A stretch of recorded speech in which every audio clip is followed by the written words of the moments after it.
आज हम बात करने वाले हैं सैस बिजनेस की। सैस इस सब्सक्रिप्शन बिजनेस बोलता है। इसको सॉफ्टवेयर एज अ सर्विसेज भी बोलते हैं। Software as a services means आपने किसी को अपना सॉफ्टवेयर दिया, वो उसके लिए आपको रेंटल या हर एक मंथ में सब्सक्रिप्शन अमाउंट पे कर रहा है। That is called as a SaaS business. तो बहुत सारी कंपनियां हैं जो हो अपनी इंडिया की बहुत अच्छी एग्जांपल है, जिन्होंने ऑलमोस्ट जिनका $2 बिलियन के आसपास का रेवेन्यू है और इंडिया से ही उन्होंने बिल्ड किया। उन्होंने ये बूटस्ट्रैप है, बूटस्ट्रैप कंपनी वो कहलाती है जिन्होंने कभी फंडिंग रेज नहीं की होती है, अपने पैसे से ही अपना बिजनेस बनाते हैं। और मेजरली जितनी भी सैस कंपनीज हैं, आप देखोगे कुछ इंडिया की फोकस कंपनी है, जैसे टैली हुआ। टैली जो है वो अपने अकाउंटेंट लोग हैं वो उसको यूज़ करते हैं। और भी जो हो बुक्स है वो उसका अल्टरनेटिव है, वो भी वैसे लोग ही यूज़ करते हैं जिनको अपना फाइनेंस मैनेज करना हो। ये इंडिया फोकस सैस है। पर मैक्सिमम लोग जो सॉफ्टवेयर सर्विसेज या सैस बिजनेस स्टार्ट करते हैं वो लोग ग्लोबल या यूएस इंटरनेशनल मार्केट के लिए ही बनाते हैं। एक तो डॉलर में पैसा आता है, रिकरिंग पैसा आता है, तो स्केल करना ग्रो करना काफ़ी आसान रहता है। और इंडिया में बहुत सारे लोग जो सैस इसलिए भी बिल्ड नहीं करते हैं क्योंकि यहाँ पे फीचर्स की लिस्ट कभी ख़त्म नहीं होती है। कस्टमर का पैसा पे करने का जो एपेटाइट है वो बहुत कम होता है और आउटकम उसको बहुत कुछ चाहिए होती है। तो अगर आप सैस बिजनेस बिल्ड करना चाहते हैं तो सबसे पहले आपको फोकस करना चाहिए क्या ये प्रोडक्ट इंटरनेशनल मार्केट के लिए है। आपको इंडियन मार्केट के लिए बनाओगे तो एनर्जी ज़्यादा लगेगी पर आपको उतना आउटकम नहीं मिलेगा। इंटरनेशनल मार्केट के लिए आप डे वन से बिल्ड करोगे तो आपके लिए ज़्यादा अच्छा रहेगा। आप बूटस्ट्रैप कंपनी रन कर सकते हो। There are lot of example in a SaaS business. They are making a very good money and having a happy customers. Bhopal based एक अपॉइंटी भी है जो appointment booking scheduling software provide करती है। They have a very beautiful office doing growing crazy. So ऐसी बहुत सारे examples हैं जो सैस बिजनेस में हैं, प्रॉफिटेबल हैं और इंडिया से बिल्ड कर रहे हैं। तो अब सैस बिजनेस के लिए बनाना है तो आपको क्या करना चाहिए? सबसे पहले तो एक ऐसा आइडिया होना चाहिए जो ऑलरेडी मार्केट में एग्जिस्ट करता हो। Don't go with the new idea. आप नया आइडिया लेके आओगे, वैलिडेट कराने में आपको काफ़ी टाइम लगेगा। हो सकता है कंज्यूमर्स उसको ढूंढ रहे हो या ना ढूंढ रहे हो। तो आपको कोई ऐसा आइडिया पिक करना है जो ऑलरेडी एग्जिस्ट करता है मार्केट में, जिसमें लोग ऑलरेडी पे कर रहे हैं। देन फाइंड आउट कि व्हाट इज़ देयर प्राइसिंग। तो सबसे आसान तरीका ये होता है कि कोई यूएस का एक प्रोडक्ट चूज़ कीजिए। जैसे फ्रेशवर्क्स है। फ्रेशवर्क्स जो है उन्होंने जेंडस को देखा, उन्होंने देखा ये प्रोडक्ट है, एग्जिस्ट करता है, लोग उसके लिए पे कर रहे हैं पर काफ़ी प्राइजी है और फीचर्स जो है उतने नहीं हैं। तो उन्होंने इसमें एक नए फीचर सेट बिल्ड किए, उसको एक नए प्राइस पॉइंट पे बेचा और आज उन्होंने अपनी कंपनी का आईपीओ किया। तो वैसे ही आप एक मल्टी प्रोडक्ट मतलब सिंगल प्रोडक्ट ढूंढ सकते हो जिसमें ऑलरेडी यूजर्स हैं, मार्केट में डिमांड है और उसको लोग पे कर रहे हैं। आप कोई ऐसा नया आइडिया लेके आते हो जिसकी मार्केट में डिमांड ही नहीं है, तो डिमांड जनरेट करने में आपकी काफ़ी टाइम, एनर्जी और लोगों को बताने में कि ये प्रोडक्ट ऐसा एग्जिस्ट करता है, इसमें आपकी बहुत मेहनत लग जाती है।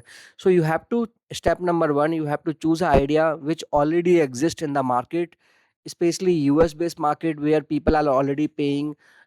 ये स्टेप नंबर वन जो है वो आप उसको फॉलो कीजिए। न्यू आइडियाज़ को, specially when you are a new और फर्स्ट जेन एंटरप्रेन्योर और you are starting first time, don't go with it. थोड़ा सुनने में अजीब लगता है क्योंकि we always excited about the new idea, we always look for new crazy idea. But इस क्रेजी आइडिया को वैलिडेट कराने में बहुत एनर्जी और टाइम लग जाता है, बहुत पैसा लग जाता है। So advice number one, you should always choose existing idea where people are already paying. कि डिमांड ऑलरेडी एग्जिस्ट करती है, मुझे प्रोडक्ट को बेटर बनाना है, मुझे उसको पॉलिश बेहतर अच्छे तरीके से करना है, मुझे उसे सही प्राइस पॉइंट पे बेचना है। Money only can not be differentiator. You need to differentiate with features wise, you need to differentiate with UI UX wise, you need to differentiate with few more other things which you can do. और step number two, how to identify what to build, what not to build. तो आप जाके देखिए कि उस segment में, जैसे let's say अगर आपने बनाया फीडबैक मैनेजमेंट सिस्टम्स जो रेस्टोरेंट्स के लिए या किसी चीज़ के लिए फीडबैक लेता है, तो आप देखिए कि उस में टॉप प्लेयर कौन कौन से हैं। आपको एक आइडिया लग जाएगा मोटा मोटा कि what is their revenue they are making. Then you can also identified what is their negative reviews. तो लोग कौन कौन से नेगेटिव रिव्यूज़ लोगों ने लिखे हुए हैं कि this feature we were looking for but it didn't exist in this product. आप उन सारे फीचर की लिस्ट बना लीजिए। सो आपको एक रोड मैप मिल गया, आपको पता चल गया कि लोग जो है इस प्रोडक्ट को यूज़ तो कर रहे हैं पर उनको ये और चाहिए जो इनका प्रोडक्ट प्रोवाइड नहीं करता है। So you get a differentiator. So step number two is find out what is a differentiator you can do. तो पहले तो हमें कोर प्रोडक्ट की फीचर जो लोग यूज कर रहे हैं उनको भी बनाना है, that is a 70 part of your problem. Then you need to also make 30%, which is what people looking for, which exist product not solving. तो ये आपका हो गया step number 2। Step number 3, once your product is successful, आपको आपने product अच्छे तरीके से बना लिया। Third is whether you want to build in house और यू वांट टू आउटसोर्स। अगर आप इन हाउस बिल्ड करना चाहते हैं, try to build it minimum version, MVP बोलते हैं जिसको। उसके लिए read a book called Rework. Rework जो बुक है वो बहुत ही अमेजिंग बुक है। उन्होंने बताया है कैसे सैस प्रोडक्ट को, कैसे अपने आइडिया को मार्केट में कैसे लॉन्च करते हैं। कब बहुत बार क्या होता है कि हम फीचर्स फीचर्स फीचर्स बिल्ड करते रहते हैं, विच बट पीपल डोंट नो। जब आप मार्केट में नया प्रोडक्ट लेके आ रहे हो तो उसको अपनी जगह बनाने में टाइम लग जाता है। तो you should build a minimum version और MVP, and see how people are reacting to it. पहला प्रोडक्ट जो है वो उसमें आपको सब कुछ लगता है। You have to first build a brand name, then you need to build some features, then you need to also create a content or tell the market now how you are going to acquire the users। ये आपकी friends family नहीं होने चाहिए। अगर आप SaaS based product बना रहे हो और आपका मार्केट US है तो आपको US मार्केट के हिसाब से ही बनाना है।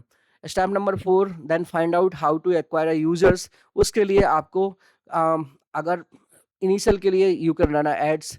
आप मेटा ऐड रन कर सकते हैं वीडियो बना के, आप गूगल ऐड रन कर सकते हैं मीडिया बना के, क्योंकि एसईओ करने जाओगे तो बहुत टाइम लगने वाला है। और लिंक्डइन में जाके शेयर करोगे तो आपको यूजली जो आपके कनेक्शंस के लोग हैं वही आएंगे। जब आप कोई ऐसा प्रोडक्ट बनाते हो जो कि नया प्रोडक्ट होता है तो सबसे पहले नॉन लोग ट्राई नहीं करते हैं।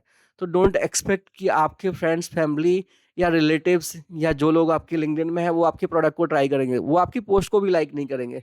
So that's a hard truth. You should not expect कि आपके जो क्लोज वन है वो आपके प्रोडक्ट को ट्राई करेंगे। You always need to look for strangers.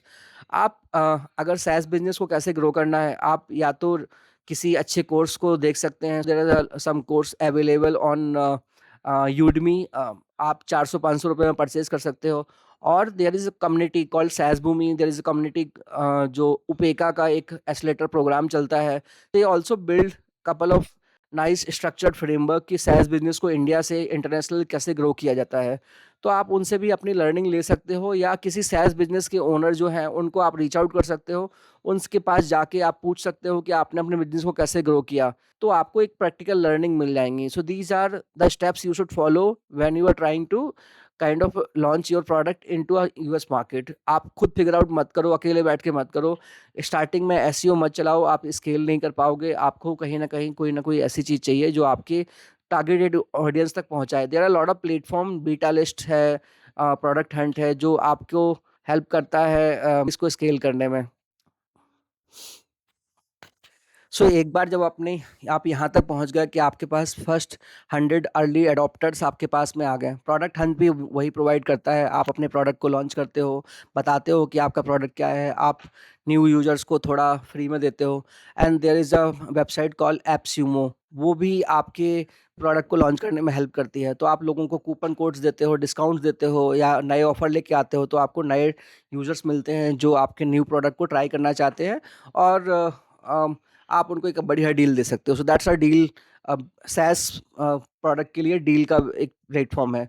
और नाउ टॉक अबाउट, वंस आपके पास में 100 यूजर्स हो गए तो आपके पास में अब रियल फीडबैक आने लगेंगे। और ये जो यूजर्स हैं, स्ट्रेंजर्स हैं, ये इंटरनेशनल यूजर्स हैं। तो मैं उनकी बात नहीं कर रहा हूँ कि जो आपकी कॉलोनी में रहते हैं, जो आपके दोस्त हैं, जो आपकी कंपनी में वर्क करते हैं। We are not talking about दोस्त people are never gonna pay for your subscription, trust me. तो आपके पास अब स्ट्रेंजर्स आ गए, आपके पास एक नया प्रोडक्ट के लिए वैलिडेशन मिल गया। Whatever people are demanding now, define कि वो सेट ऑफ फीचर्स जो हैं वो आप इनको बिल्ड करना चाहते हो या नहीं बिल्ड करना चाहते हो। That's call is totally yours. But अब आपको स्ट्रक्चर्ड होना चाहिए। इनिशियली में you can build a product with the small number of team, 4-5 लोगों की टीम से आप अपने प्रोडक्ट को बिल्ड कर सकते हो। अगर आपको नहीं आता है तो आप किसी कंपनी को आउटसोर्स भी कर सकते हो। अगर किसी कंपनी को आप आउटसोर्स कर रहे हो तो सबसे मैंने आपको एक डिटेल वीडियो ऑलरेडी बनाया हुआ है कि कैसे किसी कंपनी को सेलेक्ट करें, कैसे उसको स्कोप डॉक्यूमेंट दें, कैसे इंश्योर्स करें कि वो एक सही केपेबल कंपनी है या नहीं है, कितना कॉस्ट लगता है किसी प्रोडक्ट को आउटसोर्स करने में कितना टाइम लगता है, और ये आरओआई आप कैसे एक्सपेक्ट कर सकते हैं, कौन सी टेक्नोलॉजी में बनाना चाहिए। इन सब चीज़ों की डिटेल मैंने आपको एक नेक्स्ट वीडियो में ऑलरेडी बनाई हुई है, आप उसको देख सकते हो। और आपको ये वीडियो कैसा लगा आप मुझे बताइए। सैस के बारे में कुछ और इन्फॉर्मेशन अगर आपको चाहिए तो आप कमेंट में डालिए, we can create a new video. Thank you.